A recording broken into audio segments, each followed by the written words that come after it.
अस्सलामुअलैकुम स्टूडेंट्स, आज जो हमारा टॉपिक है वो है रिस्पायरेटरी सिस्टम से वाबस्ता, यानी रिस्पायरेटरी सिस्टम ऑफ मैन। अच्छा, उससे पहले कुछ जो इन्होंने ये बुक जो मैं ये बताता चलूँ, ये जो लेक्चर है ये सिंटेक्स की बुक 7 से है, 7 क्लास की बुक से है और चैप्टर नंबर 1 का लेक्चर है। और ये लेक्चर रिस्पायरेटरी सिस्टम जो है हमारे इस चैप्टर का आखिरी चैप्टर है, आखिरी लेक्चर है, और इसके बाद ये हमारा चैप्टर कंप्लीट हो जाएगा इंशाल्लाह।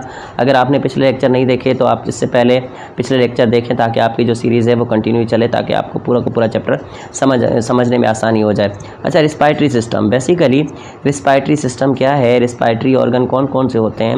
रिस्पायरेटरी सिस्टम एक ऐसा अमल होता है जिसके ज़रिए आपने क्या करना है, अपने अमले तनफ़ुस को बरकरार रखना है, यानी गैसेज एक्सचेंज को, यानी जैसे ह्यूमन बीइंग है, इंसान है, उन्होंने क्या करना है, ऑक्सीजन को इंटेक करना है, कार्बन डाइऑक्साइड को एक्सहेल करना है। ये सारा का सारा प्रोसेस गैसेज एक्सचेंज कहलाता है।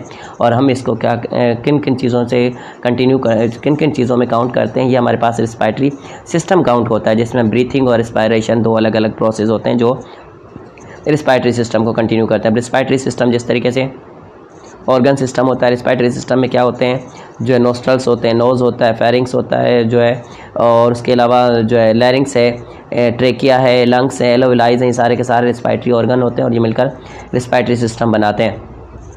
अच्छा, उसके अलावा इन्होंने एक सवाल दिया है जो मैंने अंडरलाइन कर दिया है येलो कलर से। क्या बोले, do you think while you are sleeping you are probably don't need energy. क्या आप ये सोचते हैं कि जब आप सो रहे हो तो आपको एनर्जी की ज़रूरत ज़्यादा नहीं पड़ती?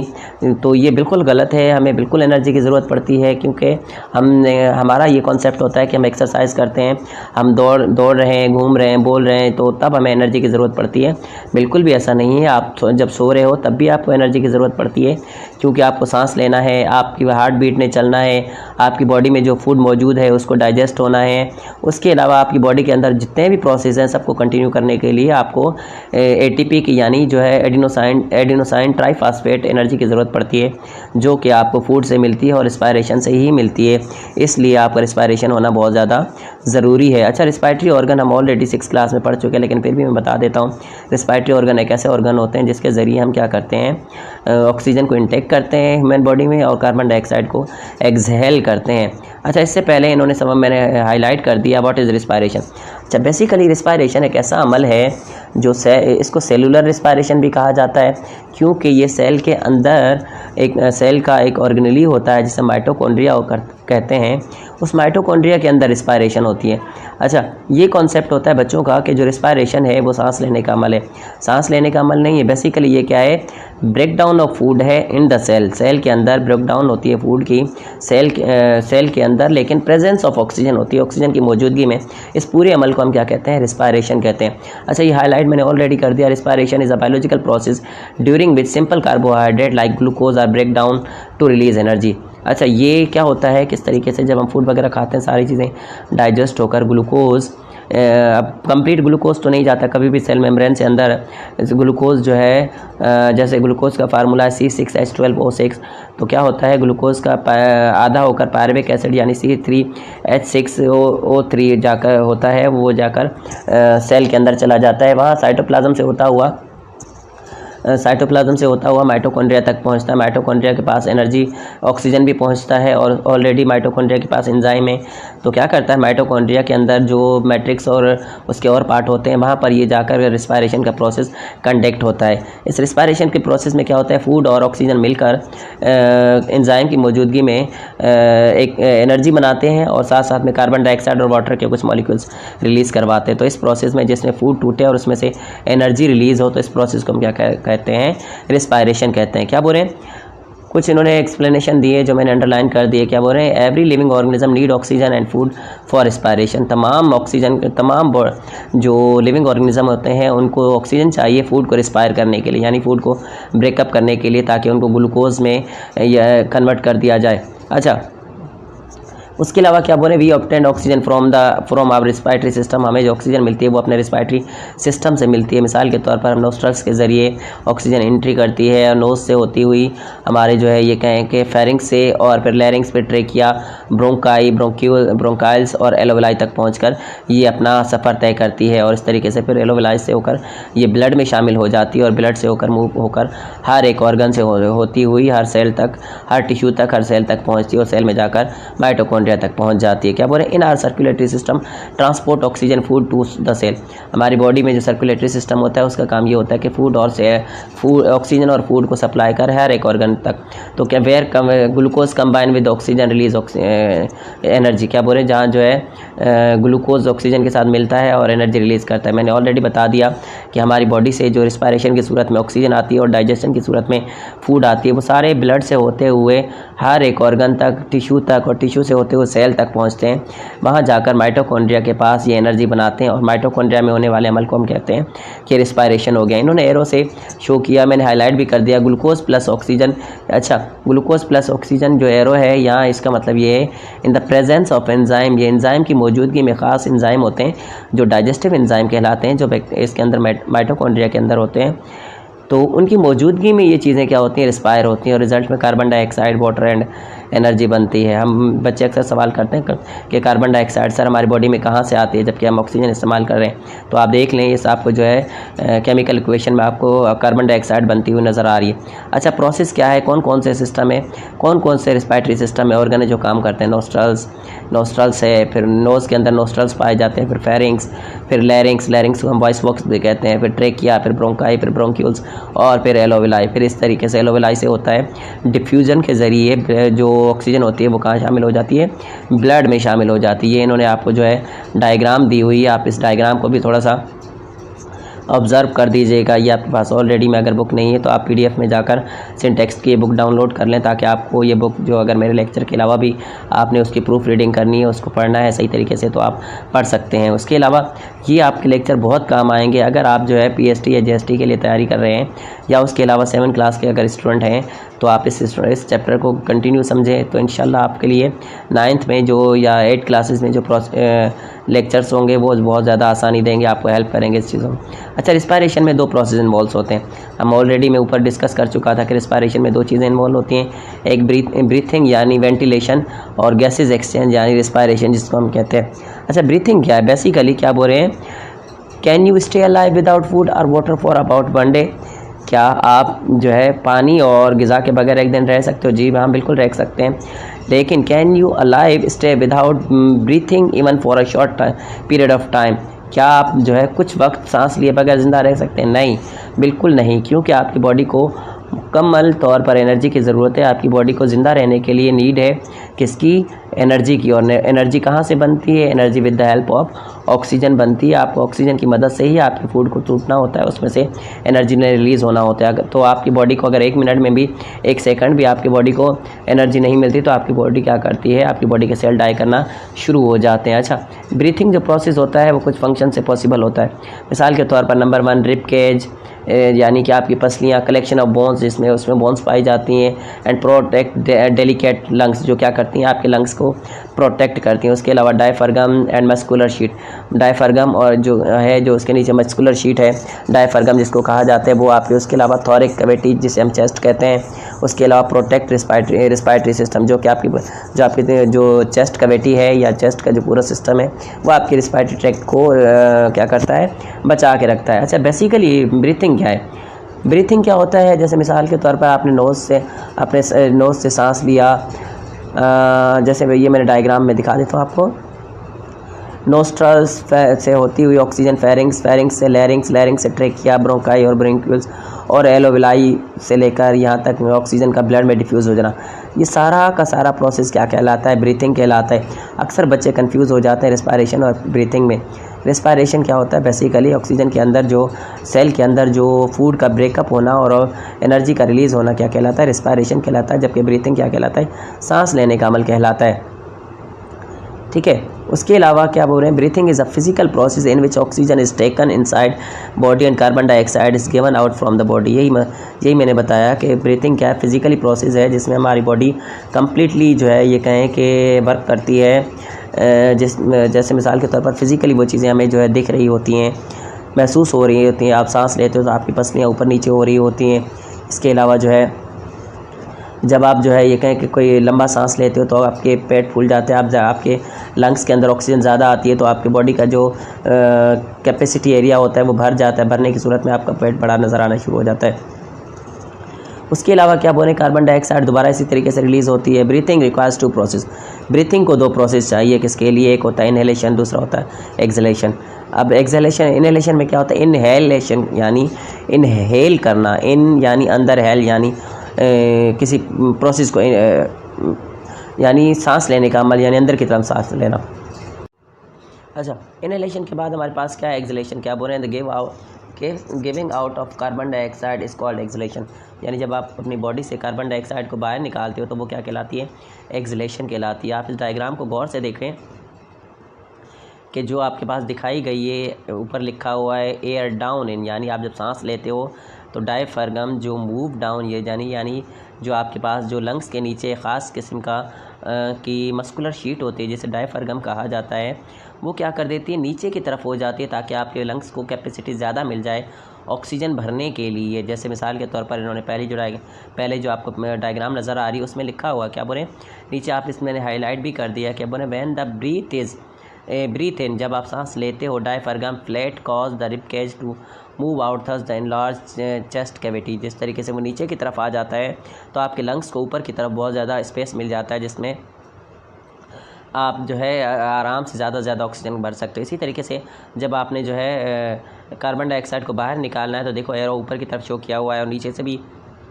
ऊपर की तरफ शो किया हुआ। आप पहले देख सकते हो कि डायफ्रागम का जो कैपेसिटी एरिया दिखा रहे हैं बहुत छोटा है और दूसरे में दिखा रहे हैं बहुत ज़्यादा है। यानी डायफ्रागम क्या करता है, ऊपर की तरफ मूव करता है ताकि लंग्स को ज़्यादा से ज़्यादा पुश किया जाए ऊपर की तरफ, ताकि जो कार्बन डाइऑक्साइड लंग्स में भर चुकी है उसको दोबारा वापस भेज दिया जाए।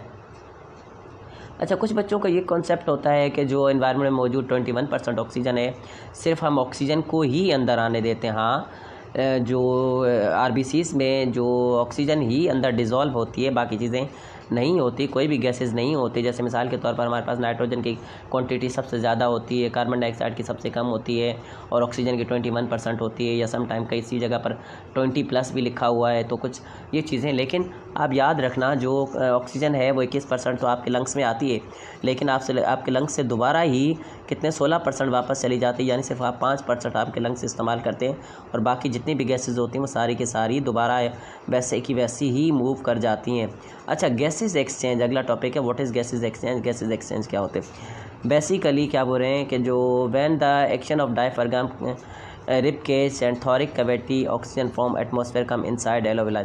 जब आप जो है आपके बॉडी के रिब के जो डायफ्रागम मूव करते हैं, जो है रिब केज ऊपर की तरफ और डायफ्रागम नीचे की तरफ, आपकी जो थॉरिक कैविटी है यानी आपकी जो छाती है उसके अंदर जो लंग्स की कैपेसिटी होती है वो बढ़ जाती है, जिसकी वजह से जो ऑक्सीजन होती है बाहर की तरफ से अंदर आना शुरू हो जाती है। अच्छा, क्या बोल रहे हैं, जब अंदर तो आ गई लेकिन ब्लड में कैसे डिफ्यूज़ होगी? ये कोई ख़ास किस्म का फंक्शन है जब आपके ब्लड के अंदर डिफ्यूज़ हो जाते हैं। किस तरीके से? जिस तरीके से आप रूम में स्प्रे करते हो, आप खुशबू को एक कोने से दूसरे कोने में नहीं लेकर जा सकते। ये क्या होता है, डिफ्यूजन एक ऐसा प्रोसेस होता है जिसमें फ्रॉम क्या होता है, जो सब्सटेंस होता है from higher concentration to bird lower concentration move करता है विदाउट किसी एनर्जी के। मिसाल के तौर पर आपने रूम स्प्रे किया, सिर्फ आपने उसको प्रेशर जो उसका ये कहें कि जो उसका प्रेशर था, जो क्लिप था जिसको आपने दबाना था, उससे क्या हुआ, परफ्यूम बाहर निकल आया, खुशबू बाहर आई। अब उस खुशबू के मॉलिक्यूल्स को या ये कहें फ्रेगरेंस को आप हर जगह नहीं लेकर गए, वो ख़ुद डिफ्यूज़ हो गए बगैर किसी एनर्जी के, हर जगह पूरे रूम में फैल गई। तो ऐसे ही जो है जब लंग्स के अंदर ऑक्सीजन भर जाती है तो वो डिफ्यूजन के ज़रिए क्या होता है, ब्लड हमारे जो आरबीसीज होते हैं उसकी ख़ास शक्ल होती है जिसकी वजह से वो उस पर अटैच होकर पूरे के पूरे ब्लड में शामिल हो जाते हैं। इन्होंने लिख भी लिया है, क्या बोले, the exchange of gases between alveoli and blood capillaries is called gases exchange. जो ब्लड कैपिलरीज़ हैं उसके दरमियान और एलोविलाई के दरमियान होने वाली गैसेज एक्सचेंज को हम क्या कहते हैं, गैसेज एक्सचेंज कहते हैं। क्या बोले, एलोविलाई क्या होते हैं, माइक्रोस्कोपिक स्ट्रक्चर होते हैं और सिंगल सेलुलर सेल होते हैं एक इसमें। ये आपके लिए लंग्स में पाए जाते हैं। आपके लंग्स के जो बबल्स होते हैं जिन्होंने जैसे ये दिखा रहे हैं, ये क्या है हमारे पास एलोविलाइज हैं। मैं ट्राई करता हूँ, अगर मेरे पास यहाँ डायग्राम अवेलेबल है तो आपको दिखा दूँ। अच्छा सॉरी, नहीं है इस चैप्टर में, इन्होंने डायग्राम नहीं दी हुई, तो माज़रत के साथ मैं किसी और आपको जो है वीडियो में, जैसे फर्स्ट ईयर की बुक्स हो, सेकेंड ईयर मैट्रिक का चैप्टर होगा तो उसमें मैं आप लोगों को ज़रूर दिखा दूँगा। अच्छा, क्या बोले, एलोविलाई क्या होते हैं, सिंगल माइक्रोस्कोपिक लेयर होती है। ये जिस तरीके से आपने अक्सर देखा होगा कुछ प्लास्टिक्स आते हैं जिसमें मोबाइल वगैरह एलईडीज़ वगैरह आते हैं, उस पर बबल्स बने होते हैं। उन बबल्स के अंदर एक ख़ास किस्म की गैसेस होती हैं। इसी तरीके से हमारे लंग्स के अंदर भी इस तरीके से बबल्स होती हैं जो सिंगल लेयर होती हैं, जिस पर ऑक्सीजन पड़ते ही वो प्रोसेस क्या हो जाते हैं, उन एलोविलाइज में डिफ्यूज़ हो जाता है।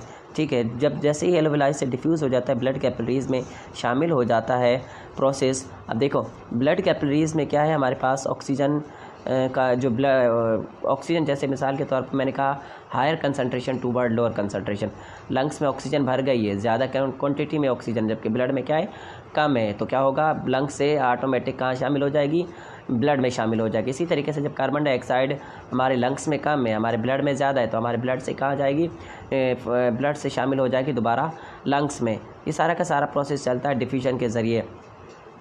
ठीक है, क्या बोल रहे हैं, when the carbon dioxide reach the alveoli it move, वही दोबारा जो मैंने बताया, दोबारा लंग्स से होती हुई फिर फेरिंग्स और जो है ट्रेकिया से होती फेरिंग्स से नोस्ट्रल्स और दोबारा जो है एक्सहेल हो जाएगी। उसके अलावा जो ऑक्सीजन हमारी बॉडी के अंदर शामिल हो जाती है तो उसे ब्लड ट्रांसपोर्ट करता है पूरे ऑर्गन में, पूरी बॉडी में, एक जगह से दूसरी जगह मूव करवाना। ये डायग्राम आपको दिखा रहे हैं कि देखें, शो करवा रहे हैं, जो oxygen moves in the blood, oxygen move करिए ब्लड में, जो कार्बन डाइऑक्साइड इन्होंने दिखाया हुआ है, जो ऑक्सीजन है वो अंदर की तरफ जा रही है, जबकि कार्बन डाइऑक्साइड क्या हो रही है, बाहर की तरफ आ रही है। जो बबल्स और छोटे छोटे गोल गोल बनाकर दिखाए हुए, ये इन्होंने दिखाए हुए हैं कि ये क्या है, एलोविलाइज है, जिसके ज़रिए प्रोसेस एक्सचेंज का हो रहा है। अच्छा, उसके अलावा इन्होंने डिफरेंस दिया हुआ है ब्रीथिंग और बर्निंग प्रोसेस में। अब ब्रीथिंग और बर्निंग प्रोसेस क्या होते हैं, बेसिकली हम ये कह सकते हैं, जो ब्रीथिंग प्रोसेस होता है वो फिज़िकली होता है, जो बर्निंग प्रोसेस होता है वो केमिकली प्रोसेस होता है। क्या बोले, physically process, physical process as it forces air into and out of the lungs. क्या है, एक ऐसा प्रोसेस जिसमें ताकत लगाई जाए कि लंग जो है गैस को लंग से बाहर या अंदर लेकर जाया जाए। इसमें क्या होता है, बर्निंग प्रोसेस में केमिकल प्रोसेस होता है, burn the food in the presence of oxygen, यानी हम बर्निंग प्रोसेस को रिस्पायरेशन भी कहते हैं, जिसमें क्या होता है, फूड को बर्न किया जाता है ताकि उसमें से एनर्जी को निकाला जा सके। अच्छा, ये जो ब्रीथिंग होता है वो रिस्पायरेटरी सिस्टम में होता है, यानी रिस्पायरेटरी जो सिस्टम है जैसे लंग्स वगैरह है वहाँ पाए जाते हैं, जबकि बर्निंग जो होता है, जो यानी रिस्पायरेशन जिसे हम कहते हैं, वो कहाँ होता है, सेल के अंदर पाया जाता है। ब्रीथिंग के लिए क्या होता है, एनर्जी रिक्वायर होती है, ये एनर्जी गेन करके ब्रीथिंग होता है, जबकि रिस्पायरेशन में क्या होती है, एनर्जी रिलीज़ होती है।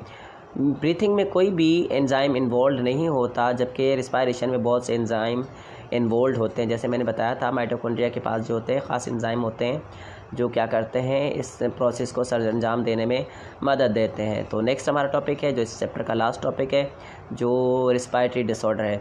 रिस्पायरेटरी डिसऑर्डर क्या है, बेसिकली जब रिस्पायरेटरी सिस्टम में कोई प्रॉब्लम क्रिएट हो जाता है, कोई भी, जैसे मिसाल के तौर पर आपका गला ख़राब है, आपके गले के अंदर ज़ख़म पड़ गए हैं, तो वो भी क्या है, रिस्पायरेटरी डिसऑर्डर ही है, क्योंकि आपका रिस्पायरेटरी फंक्शन है वहाँ से कि आपके लिए जो है ऑक्सीजन ने अंदर जाना है और कार्बन डाइऑक्साइड ने बाहर आना है। आमतौर पर कॉमन डिसऑर्डर हम छोटी क्लासेस में डिस्कस करते हैं, तो कॉमन डिसऑर्डर क्या है, कफिंग है, कॉमन है, कोल्ड है, अस्थमा है, ट्यूबरक्लोसिस है, नमूनिया, लंग्स कैंसर है।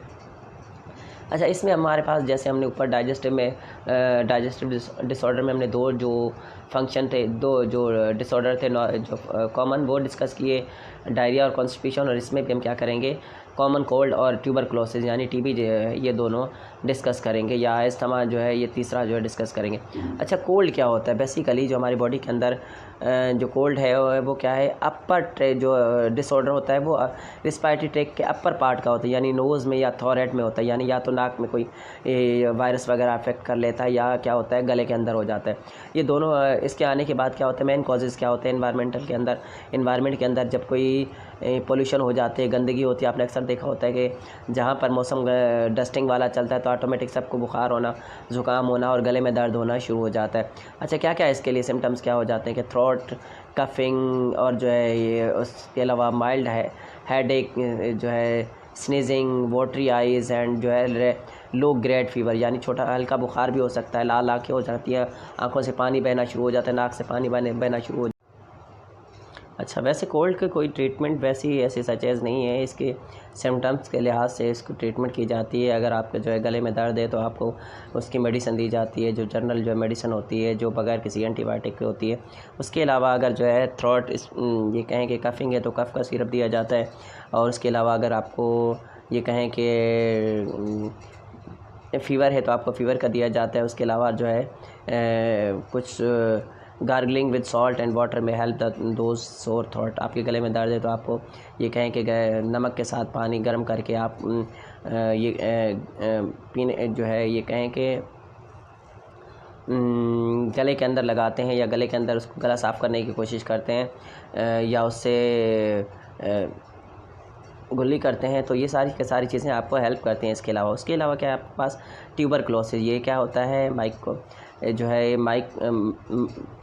माइकोबैक्टीरियम जो है ट्यूबरक्लोसिस एक बैक्टीरिया की टाइप है। ये टीबी जो है उसकी वजह से उससे वाबस्ता है डिजीज़। बेसिकली क्या होता है, जब टीबी जो बैक्टीरिया है आपके लंग्स पर अटैक कर लेता है, अटैक करने की सूरत में ये आपके लंग्स को इन्फेक्टेड कर देता है। इन्फेक्टेड करने की सूरत में ये होता है कि आपको बुखार महसूस होता है, फीवर महसूस होता है, खांसते मुसलसल रहते हैं, खांसते के साथ बलगम और सम टाइम जो है ब्लड भी आने शुरू हो जाता है। ये क्या है, टीबी के जो ट्रीटमेंट है या टीबी के जो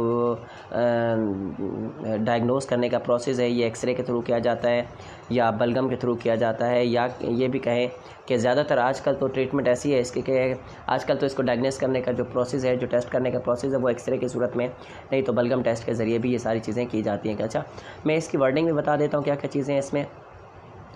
अच्छा, उसके अलावा जो मुल्क बहुत ज़्यादा गरीब हैं वहाँ पर ये बहुत ज़्यादा डिजीज़ पाई जाती है, क्योंकि इसके जब माइकोबैक्टीरियम आपको अटैक कर लेता है, इसमें आपकी बॉडी बहुत ज़्यादा वीक होने लगती है। वीक होने की सूरत में उनको ऑलरेडी वो जो है गुर्बत में है, तो वो अपनी सही तरीके से ट्रीटमेंट नहीं करवा पाते। पहले क्या होता था, टीबी से जो है टीबी की जो थी वो ट्रीटमेंट नहीं थी। बहुत से लोग इसी तरीके से टीबी के ट्रीटमेंट ना होने की वजह से मर जाते थे। अच्छा, ट्यूबरक्लोसिस क्या है, बेसिकली ये जो है डिसऑर्डर है किसका, लोअर रिस्पायरेटरी सिस्टम का।